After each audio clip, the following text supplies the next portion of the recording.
Welcome to Beyond the Lab, a series by the Office of Career Development within the Biomedical Research, Education, and Training Department of the Vanderbilt School of Medicine. I'm here today with Tom Utley, who completed his PhD in 2008 in microbiology and immunology department, and then later was here for his postdoc in pharmacology. So welcome, Tom. Thank you. Tell me what you did while you were at Vanderbilt. Well, I came to Vanderbilt in 2002 and joined the IGP program, after which I joined Jim Crow's lab in the Department of Microbiology and Immunology, and then completed my PhD in 2008, after which I went to the Con group, the Con lab in the Department of Pharmacology, the Vanderbilt Center for Neuroscience Drug Discovery, and did a 3-year postdoc there. Okay, cool. So what words of wisdom do you have for students and postdocs as they enter their job search? I think the biggest thing that people often overlook when they are going through their PhD and focusing so hard on getting the PhD is that everybody that graduates from Vanderbilt is going to have a PhD, and on paper it's going to look very similar, so you need to do anything outside of your PhD to try to set yourself apart, try to make yourself at least look better. Our office at least gets a lot of applicants with PhDs, and especially in today's job climate, there's a lot of PhDs out there. So anything you can do that's extra, any sort of extra organizations or anything that to put down on that resume or CV is really good. Okay, so what types of activities and courses would you encourage students and postdocs to kind of I think to get involved with the Life Science Tennessee Academic Alliance is a big thing. I was involved with that group. They have a lot of initiatives. If nothing else, just go to their different seminars and events that they put on, and the more involved you can get, the better. You can also try to do an internship. I know the internships are becoming more popular here in Nashville, and there's a lot more companies that are offering them. Our office offers one now. Mm-hmm. And then something that I didn't really take advantage of while I was here as much, but is a really great benefit to being at Vanderbilt, is there's classes at other schools as well. You can go take classes at the business school, and if you put down that you've taken a class at the business school or at the law school, it looks great on a resume as well. Okay, good. So tell me about what you do now. I work in the Center for Technology Transfer and Commercialization here at Vanderbilt University.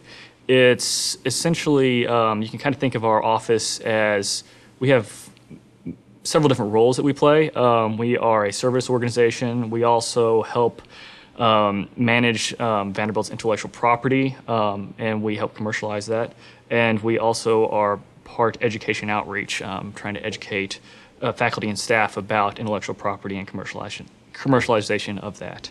And our office has several units, but I'm within the licensing group there, and our primary function is to try to get Vanderbilt inventions out into the marketplace by licensing them to companies. Okay, so what does your typical day look like then? It's, well, because of the many different things we do, as with probably most jobs, there isn't really a typical day. It's more, and generally if I have a list of 10 things I need to do, I get through 2. The day changes throughout just whatever comes through your inbox and you have to react to then. But typical things that we have to address are, I have to manage a patent portfolio. So although we don't do patenting in our office, you have to be very in tune with patent procedure and how to manage patents. So we have to communicate with outside patent counsel as well as communicate with the inventors inside of Vanderbilt to make sure that the patents are being properly prosecuted, as well as then communicating with licensees. We work with several different pharmaceutical companies, and each one of those has a sponsored research component, so we have an alliance management aspect to it as well.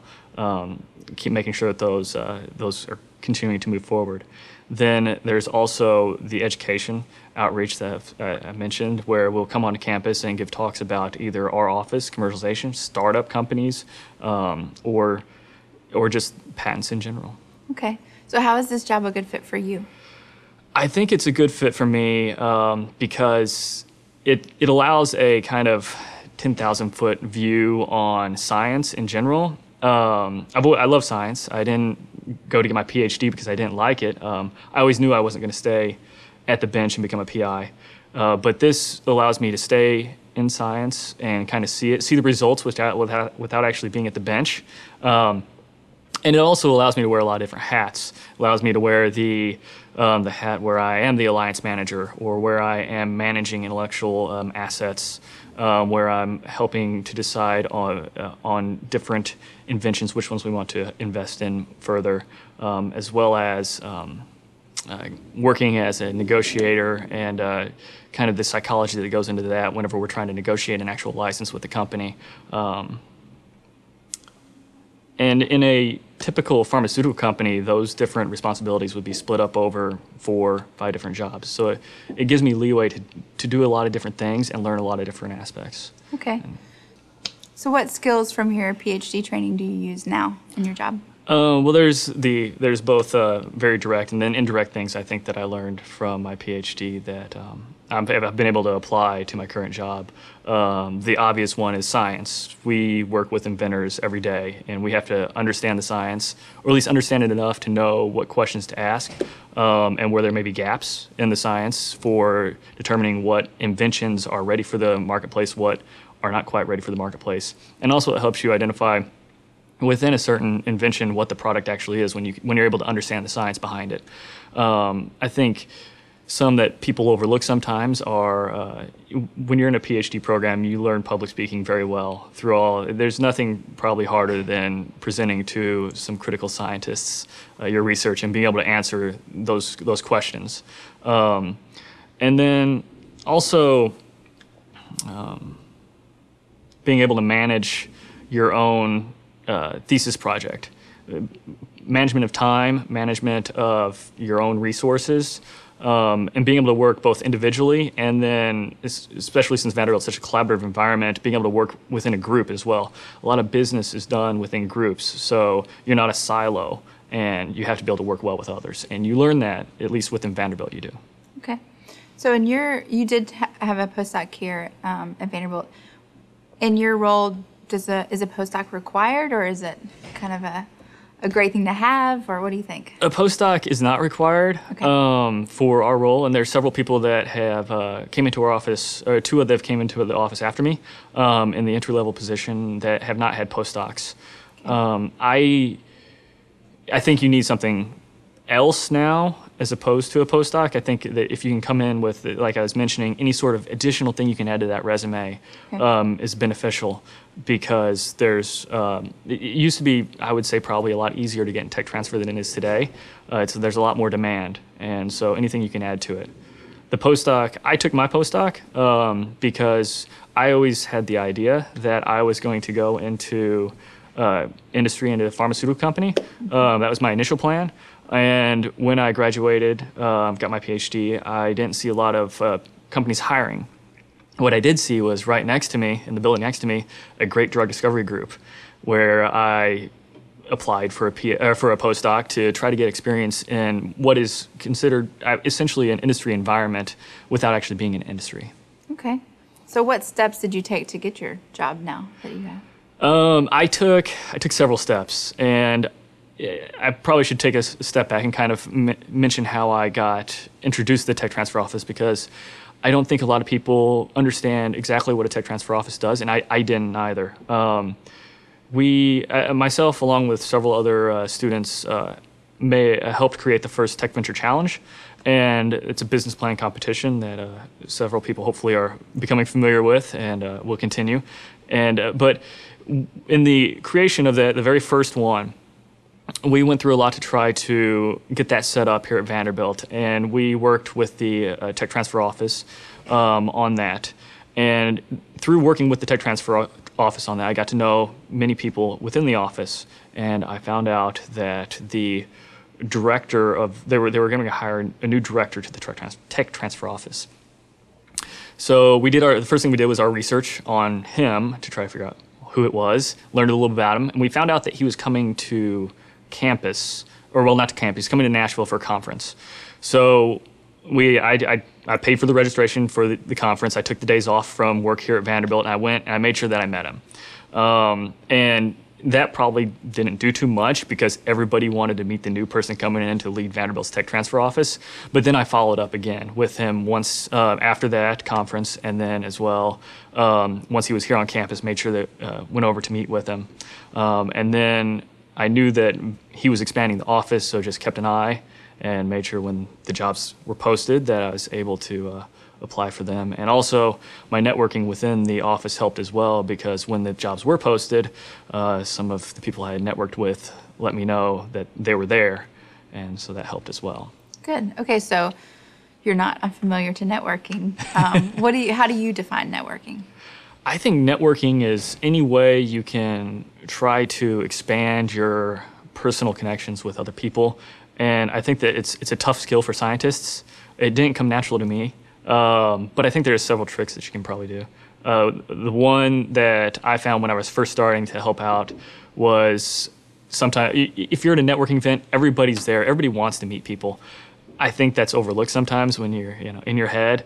But you can, if you go and there's often tables set up, and for some networking events, if you go sit at a table, it's the perfect environment that you're able to have multiple conversations at the table, and also people are open to talk to everybody. So it's a lot easier situation for your average person. But there's also drawbacks to that too, because then you're committed to a certain group of people. So don't only do that. I think another good thing that I always do is always take your business cards, keep your business cards in one pocket, take the ones that you receive and put them in the other one so that you don't accidentally hand out somebody else's business card as your own. And then when you're done, make sure to take notes on the back of every business card about the person, about something they liked, anything that you can remember, so that you can follow up with them and make sure to nurture those connections afterward. Good. What are some other job search tips that you might have for the current group of trainees? I would say start early and have informational interviews with people. I sit down with coffee and have coffee with students all the time. Everybody from our office does. And when I was finishing up, I had informational interviews with all sorts of people around town about different job opportunities. Well, less about the job opportunities and more about their jobs and what they did. Mm-hmm. And I think that helps inform you on what's out there and what might be a good fit for you. Okay, good. So let's turn it a little bit. Tell me more about your work-life balance, what that looks like for you. My work-life balance, it's our office is really good about that. They really promote it. We work sometimes extended hours, but generally they don't like you to stick around all night, every night. It's largely a 9-to-5 job that's, well, longer than 9 to 5, but they really encourage you to have a life outside of work. Okay, good. So what do you wish you knew as a student or postdoc that you know now? I suppose I would just go back to the fact that there's other schools here at Vanderbilt and that you can take advantage of those. And although I've benefited because I'm still at Vanderbilt, I can go and take classes at the Owen School of Business. But while you're here at school, I've directed several people to take or audit classes around campus. And I know that it's a very collaborative environment, a very open environment, and professors are very willing for you to sit in on their classes. And that's the one thing I wish I would have taken more advantage of. Okay, great. Well, we appreciate you coming, and thank you for talking with us today, and thank you for your time. Thank you.